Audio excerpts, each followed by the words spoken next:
Oye, webale nnyo. Anti ekinjagaza aba Rose Form. Bw'ogula omufaliso osasula abamaze gutuusa. Ate ne bakukuleetera. Mami! Wanje Kingi. King. Thank you. You're always from Gobangabia. Agora for them gonge ekitali wota. Anika kati oguzi jako. No sigugwo. Bani. Gwa queen wange agenda kunzalira mwana mulenzi. Nange house girl bagamba batusula ko high density. Tukola bulungi emirimu. High density mama. Ono katwala ogugwe gosana kufuna fit sleep guli ogwa bakungu otegeera ne wabakira ddala bulungi jo nange mbanpolo city filis fit sleep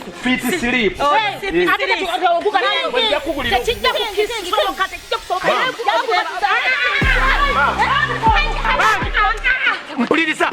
mama kuno mufaliso ndese kwa queen wange kunzalira mwana mulenzi wamahani twala yo mufaliso goli wa fit sleep goli wa deluxe.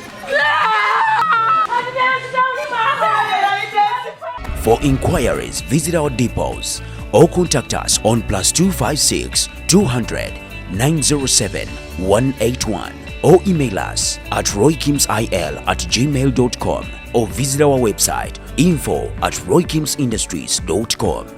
Rose Form, home of high quality mattresses. Alintwala ndi musanyusa alintwala ndi mulisebya saba ndi mujuze mirembe talifuyiwa mpewo mukulike chiyumba Edmonton haji Frida Stecia Mayanja ngenda kubasala ko ngenda kuzomezi 8 pakanga mwenda bo muziki ku muziki oyina mujjawo oyina boyagala okulumya oli mulavu mpya oyina bo washawa kugamba ebintu bene tugenda batubiyitamu luyimba ku luyimba kosaba kenkuwa ate bangambe mwaba Edmonton muri bazibu nnyo n'olwensonga tusinkane ngenda kuza mwezi 8 October pakanga mwenda Edmonton au Alberta Canada Edmonton Alberta. Get ready for Haji Frida Stecia Mayanja ngenda basa ndabula omuziki ku dinner. Assalamu alaikum wa rahmatullahi wa barakatuh. Nze Kasim Sali, chairman wa Uganda Culture and Diaspora, Erom Testes wa Uganda Kwekof. Tuwetegeeza nti mulundi guno tugenda kubeerayo mu Edmonton, Canada, okuvanga 8 paka nga 9. That's our Independence Day. Nze naawe tujja kubeera nga tutegesa Morris Business Forum eno ebeerawo buli mwaka. Tusiwa abantu ab'enjawulo abogezi kuli Lord Mayor n'abalala banamwolekerako. Okuyimba okusanyuka wamu nga kulemeddwa Hajjati Stecia Mayanja tugenda okubeera naye mukolo gwaffe mwenna tubayita mujje tubeere ffenna mu Uganda Kwekof Edmonton Canada 8 nenga 9 October 2021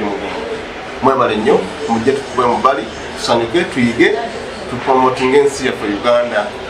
Yes, okay, tugende maaso katono nnyo kasoke tulengere coming soon wakwatako wayawula mbulire mama w'abaana obono yakujja mu nkimanya saakunkwata mu liiso obwenzi bunyumira nnyo yabukola nga tebannamugwamu naye bwegiwunya eba ngumi tukyalengera kalango Stecia and House Girl Season 2 eno naye ekomyewa kale tukutegezezze kuva mu Almagic Production Salores nga bulijjo yakutuusizaako tukutegeeza tuweerabira subscribing ku YouTube channel yaffe njakuluma olumi ewoganya ebyokuteesa tukyalengera kalango Stecia and House Girl Season 2 ekomyewo ku YouTube channel Stecia and House Girl. Tugenda kulabirako YouTube channel yaffe ey'omulembe kwogenda okubanga olabira obuzannyo bwonna oba Stecia and House Girl. Kale nno kyolina okulekanya okola kwe kunyiga pesa subscription onyiga n'akade buli video yonna empya gye tuba tuleese tube nga tugikutererayo bulambalamba. Tulina kulekanya osuma abazannyi ab'omulembe omuli kulabako Rehema Sematimba Ibrahim original starring Stecia Mayanja Nancha Whitney Walusimbi Ashrafu bonna bajjudde mweno omukwano gukukombya wavundu kuzanya n'okuzanya saako katwale eri akamanyiro mukatwale eri tukyalengera kalango eno yatuuse dda ku YouTube channel yaffe eya Stecia Mayanja and House Girl. Obutundu obya bonna obw'omulembe naawe ataalaba bukadde anti buli wosubscribinga oba ojja kulaba video zaffe zonna ez'omulembe oddamu kutawaana ekintu ky'omukwano kuli kukulabako bw'ozigako byolabye bye bitawaanya by'otannalaba tukyalengera kalango mu season 2 eno yagirinde kikomando kuza mu myaka ekyobozanya n'okuzanya boss okuva mu Almagic Production ne Salurins tukutusizaako Stecia Mayanja and House Girl season 2 ku YouTube channel yaffe ey'omulembe kwokka kw'oba otusanga. Omukwano gulimu okuvujjirira omulembe buli lwe gukyuka obadde osaakaasa otandika okusaawa omutwalo baguzira make-up kijjubi anti munanga ateekolako toyinza kufuna laavu atacyatunula mukwano ajja kuloga abalabika obulungi omusinga Stecia Mayanja and the House Girl ku YouTube channel kya Tabu subscribing unyige n'akade nyumirwa nga bw'oyiga basajja kwekazaakaza akazi banywezezza bankwa naye era omusajja tagwa tajja buseka ekigambo kyonna agenda kuba mukaabu nnyo bagamba ekisagala kuddamu kuwulira ku kigambo ekyo n'ekimu nalyo kisobedde eryana ndigamba kino terifaayo bwe ndigamba kino ndiwulitegeera kirala oligamba kino litegeera kino bw'okigamba kiri omwana bwe mbadde ntandise okulabirira nti muteeka mu layini batuusanze osobedde nkukoledde buli kimu nkukoleze buli kakudu nkoze buli kanguja winawe otegeere ki kye ŋŋamba obenye nenkukulira kino nenkulonda obulabo nenkuyita nenkugamba buli kagambo kemanyi nti bakagamba omuntu okumanya nti bamwagala kikuleme okutegeera batuusa nkutadde kasigale wakiri wadde kale mbadde nga ensonga gyenkubuuza nkulu ate etugasa kitegeera kakati bwe muli owulira otya nga bwakedde ku makya nga naawe okubyewo omwana nedda nekitabeeraawo bantu kutunuulira nga ggwe abalowooza nti gwe toyinza kuvaamu kiwanga naye nno n'okuzaala kikulu omanyi bagamba nti nno edyebbi likusooka mwana naye nze nagumiikiriza kuba ddyo namanya lino ddungi gumiikiriza ndabe bwe naabaayo kiki kogwa amaka kogagabe kubanga olina omwana omulenzi ate nze sirina kati bw'ofiiraawo mazima ddala bw'ofiiraawo nga nviiramu bwereere bwe nti ku mukwano gwenkulaze noteebakako wansi kufumiitiriza nogamba nti kwini wange anjagadde andaze omukwano gwa buli kika wenna buli kyokola olimukolera musika buli kyoyogerako musika buli kyoyogerako musika kubamu akafaananyi ng'ovudde wano n'otuuka wali eri n'ofa nga nviiramu awo kuba sikwogera bubi ate akyogerako siyatireeta onootera okufa okaddiye nkyali mwana muto nze wansanga nkyali mwana muto kubanga bw'ofa nze nsobola okubeera wano amaka nengatwala mu maaso kyomwana kyalivuddewo ne tulowooza ku bintu ebidevelopmento bw'oba okola ekyapa n'ojja ne tutuula wano ne tukola ekyapa kyaffe n'ogamba mukyala wange kwini wange riita wange ekyapa kino kiri mu manyago nina ebyobugagga egundi nina ekyalo kye nagula eno byonna n'obindaga tonkuba nnyo mwana kwa si balongo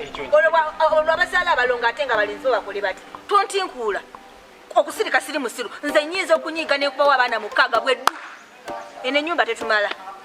kutuulawo nenfumitiza neŋŋamba musajja wange talina ssente bulungi ziyinza kumala baana bano nze okubawo obukubi abaana mukaaga bwe bba tekimalira budde nze lwakuba nkyali ku family planning era nga bwe bagamba nze kankubuulire king nsobola n'okuzaala abaana 10 n'abo 10 bweddu omulundi ogumu naye banaalyaki saagala osike feesi ng'oyinza ogamba oti oba sikisobola nze tonkwatanga bulungi ojjukira jjajja waffe oli gwe nakugamba ow'egomba yazaala abaana 8 oyo jjajja waffe oyo gwenfaanananga ttabo yazaala abaana 8 olunaku olu lumu yali yakasindika omwana asooka pa omusawo n'amukwata n'amutwala eri n'addamu n'awulira akaana nga kakaaba nagamba bannanga alina abalongo ne bakajjayo ne bakasala ekirira baba bakamusalako ekirira n'ogwokusatu n'ajja ne bagamba bannanga omukazi ono yazina abajjanjabi baliwa owokuna n'avaayo jjajja n'agamba bannanga omusawo aba agenda ng'abasawo bonna bajjudde mu ddwaliro baba bagenda jjajja n'asindika omwana ow'okutaano ensineeta baali bakyali awo bannanga omukazi alina abaana 5 abaana bagenda kwambala kyobugoye ow'omukaaga n'avaayo oyinza ogamba yazaala 6 gokka nkugambye 8 baba bakyali awo bakyafuna ebyokwebika baana mukaaga ow'omusanvu n'ow'8 bajja 2 baavaayo 2 okitegedde oba ono yasoosa kugere neno n'omutwe ne gujja sawo ne bagamba ndaba bulungi siraba kino kiki omwana ono ow'omunaana bugere bwe bwasooka ow'omukaaga ngasi owa musanvu ng'omutwe guli eno bagenda okusikayo bwe bati nga basikayo obukere nga basikayo n'omutwe sijja kulimba oba bwe abaana be bayita bakasowole nze simanyi abaana 8 naye nga jjajjaffe yalina omusajja nga naye amuyisaayisaamu amaaso bwe bati naye lwe yanyiiga n'azaala yazaala lumu yeeta lumu ate jjajjange okuzaala abo abaana bonna baali bamaze omukwasa ekyapa mu ngalo ne yeeta n'azaala abaana omusajja n'asanyuka nnyonnyonnyonyo mwattu nno yalina n'akaana ke awo n'agamba kali kyakakyali kaana kati ono azadde 8 lumu ono mukyala wange ono okulwawo mu nsonga tekitegeeza nti omuntu aba tasobola kati oyo yenze kati munange nno okutwala eyo yonna mbadde nkulaga nti buli kimu nkisobola lwakuba mbadde njagala saagala nnyo okuteeka ku pressure saagala we stressing abaana basulewa bali eki so kyembadde ŋŋamba nti oleeta ebyapa tusaininga ebintu bino onkwasa ebyange bibeere mu ngalo ennyumba eno giteeke emmanya gange kuba amazima gali nti nze ndi mukazi wali development bwe mba siri development eyo ennyumba nagisanga nti nagisanga yonna nsiimuufu noyinabalabalabalamutindo kwebitadde omuntu ng'aveeringa agamba era amaka gange wano ninawo omusika si bya busika ate kino ekintu osobola okikola kuba gwe musajja waffe ffenna okitegedde kingi wange ebintu nebitambula bulungi ate n'ekirala nsondaba bwofa nensikira ebintu bye sisobola kuswaza naawe omulambo gwe gubeereyo n'obuzibu negamba nti kituufu omuntu ono gwe naleka mu bintu byange ono kituufu mukazi w'amaanyi nsobola obbirwanirira oba kitegeera musajja wange ate okimanyi nti bw'oba ofudde ng'ompandikidde nga byonna biri mu mannya gange okimanyi nti n'amawulire gakuwandiika nako nti omusajja ono kingi wa kwini yamusikisa ebyobugagga bwe byonna ate ng'alina omwana omusika ensi yonna neekwogerako ne bakuteeka ne kwalujja zero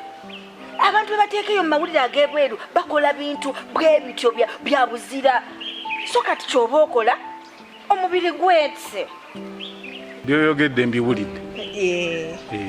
yonna byombulidde engeri gy'osobola okuzaalamu na buli kimu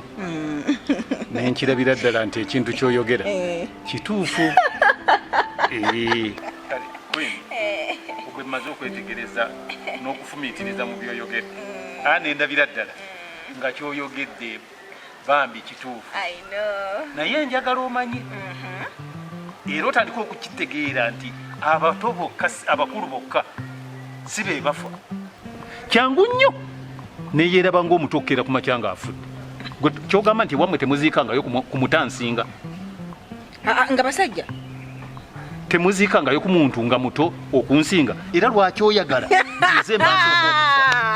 kingi naawe leka kuzza lutambi luno mabega sikugamba nti njagala bwagazi ofe nekyo kiri mu giraasi n'omwana omuto akiraba nti kingi wange akuliridde ate lulina kuliko omu at least nga tokutuka nyo naye kati tukuliko babiri mazima ddala ate gino emyaka gy'oliko teweetaaga kulwala nti baba kutwale mu ddwaliro ate si mu bubi kingi wange osobola osuukuka ng'ofiiridde mu buliri eyo ogambye seetaaga kutwala muki mu ddwaliro anti kati gwe teweetaaga kulwala bino byagenda mu ddwaliro mufiira bufiizi eyo mu buliri ku myaka gyammwe era bannaye covid yasooka najja we yajja feeze yasooka we wawona n'otalwala n'otafa neŋŋamba katonda ng'oli mulungi weebale nnyo weebalire ddala taata obadde otwala batoototo ba myaka 4 naye munaye feeze eno ey'okubiri eyazze nabadde nsula kutebuuke omusajja agenda kufa nga tannaamidde anti ono covid yajja kutwala bakadde oba wali mu ssanyu nti tugenda kubeerula buberuzi ndowooza wali onakuwala wali osanyuka busanyusi nti kakati kakubye lugenda kubeerula buberuzi nedda naawe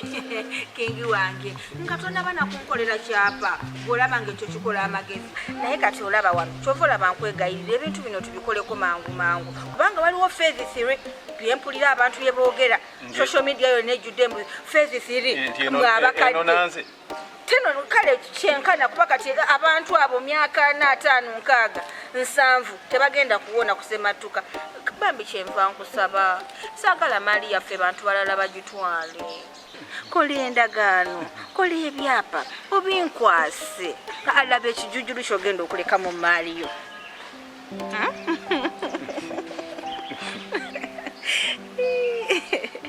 kati kyetaaga bikolera wano oba kyetaaga mbeeka walala wenkutwala oba tugende mu hotel gye tuba tubiwandiike. Manyi oli bw'ayogera ekintu nga kyamagezi okiwa ekitiibwa. Mu byoyogedde siyinza kumala gabisuula eri yalambise mu nkola naye ekintu ng'ekyo omanyi obutalowooza nti gwe ofumbirira bifumbirire kyetaaga mwenna nga weemuli maama Mazinga nga waali nga naawe wooli kati okwo tuteekeko ne maama yennyini abeere wali n'omwana gwe tulowooza nti yaliwo ng'omusika kuba gwe omunaana gwe tonnagukubawo kati omwana oyo naye abeerewo amanye. Leka nno kuntabula nze nkunyumirizaako nti jjajjange yazaala abaana mu 8 so sigambye nti muyiseemu amaaso ate bino tubadde wano eno nga twogera babiri bali bakazi booteekamu baati nze byamamawo tebinkwatako maamawo yasoma